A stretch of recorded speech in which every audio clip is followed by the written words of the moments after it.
Bhavnagar Nilambag police સ્ટેશનમાં સોનગઢ રહેતા પ્રિયરાજસિંહ ચેતનસિંહ પરમારે એવા મતલબની ફરિયાદ નોંધાવી છે કે મારે અમનભાઈ આસિફભાઈ ખોખર સાથે પાર્કિંગમાંથી ગાડી કાઢવા બાબતે બોલાચાલી થયેલ હોય, જેની દાજ રાખીને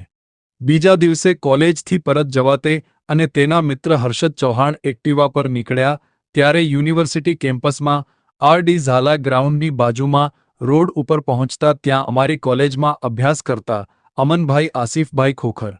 ઇમ્તિયાઝ કાજી, અશવત નાઝીર હુસૈન શેખ અને બાળ આરોપી ઊભા હોય, જેઓએ અમને જોઈને ગાડી ઊભી રખાવેલ અને અમારી તરફ છરી અને ધોકા લઈને દોડેલ અને તેમાંથી અમનભાઈએ આંખના ભાગે ઊંધી છરીનો ઘા મારેલ અને બાકીના માણસોએ મને આડેધડ લાકડાના ધોકા વડે